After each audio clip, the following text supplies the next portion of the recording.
আসসালামু আলাইকুম। ফিলিস্তিনের নির্যাতিতদের ধৈর্যের শেষ হবে বিজয়ে এবং তাদের পালা আসবে ঠিক যেমনটি সিরিয়ায় এসেছিল। ফিলিস্তিনে আমরা এখনও বিজয়ের গান গাইব, যেমনটি আমরা সিরিয়ায় গাইতাম।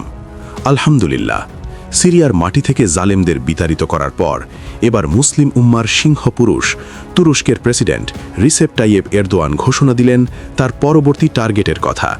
আর সেই টার্গেট হলো আমাদের হৃদয়ের স্পন্দন, আমাদের প্রথম কেবলা ফিলিস্তিন।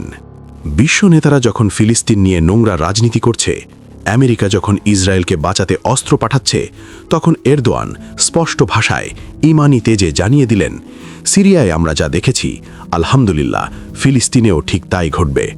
তিনি আরও বলেন, ইনশাআল্লাহ খুব শীঘ্রই 1967 সালের সীমানায় একটি স্বাধীন ও শান্তিপূর্ণ ফিলিস্তিনি রাষ্ট্র প্রতিষ্ঠিত হবে, যার রাজধানী হবে আমাদের পবিত্র জেরুজালেম। এটি কোনো সাধারণ রাজনৈতিক বক্তব্য নয়, এটি কোনো নির্বাচনী প্রতিশ্রুতিও নয়, এটি হলো সালাউদ্দিন আইয়ুবীর উত্তরসূরি এক মুমিনের পবিত্র শপথ। এরদোয়ানের এই একটি বার্তায় তেল আবিবের ভিত নড়ে গেছে। নেতানিয়াহু এবং তার দোসররা বুঝতে পারছেন, সিরিয়ার বিজয়ী মুজাহিদদের পরবর্তী গন্তব্য হতে চলেছে আল আকসা। সিরিয়া বিজয় ছিল কেবল একটি শুরু, আসল সিনেমা এখনও বাকি। আর বাকি সিনেমার ক্লাইম্যাক্স হবে জেরুজালেমের মাটিতে, যেখানে জায়নবাদীদের পতাকার পরিবর্তে উড়বে তাওহিদের পতাকা। আজকের এই ভিডিওতে আমরা বিশ্লেষণ করব এরদোয়ানের এই ঐতিহাসিক ঘোষণার গভীর অর্থ। আমরা দেখব কিভাবে সিরিয়া বিজয় ফিলিস্তিন মুক্তির পথ খুলে দিয়েছে এবং কেন ইসরায়েল আজ অস্তিত্বের সংকটে ভুগছে।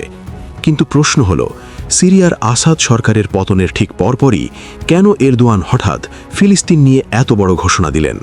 তিনি কি সিরিয়ার বিজয়ী মডেল ফিলিস্তিনেও প্রয়োগ করতে চলেছেন? সামরিক বিশ্লেষকরা বলছেন, এরদোয়ানের এই ইনশাআল্লাহ কেবল মুখের কথা নয়। আঙ্কারা গোপনে সিরিয়ার নতুন সেনাবাহিনীকে আধুনিক যুদ্ধ কৌশলে প্রশিক্ষণ দেওয়া শুরু করেছে। তাদের হাতে তুলে দেওয়া হচ্ছে তুরস্কের বিখ্যাত বাইরাক্তার TB2 ড্রোন। ইসরায়েলের উত্তর সীমান্ত এবং গোলান মালভূমি এখন সবচেয়ে বড় রণাঙ্গনে পরিণত হতে যাচ্ছে।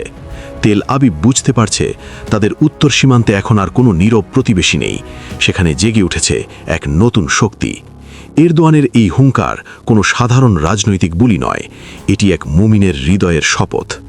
সিরিয়ার আকাশ আজ মুক্ত, ইনশাআল্লাহ ফিলিস্তিনের আকাশও খুব শীঘ্রই জায়নবাদীদের কালো মেঘ থেকে মুক্ত হবে। ভিডিওটি ভালো লাগলে লাইক দিন এবং শেয়ার করে সবাইকে দেখার সুযোগ করে দিন। আল্লাহ হাফেজ।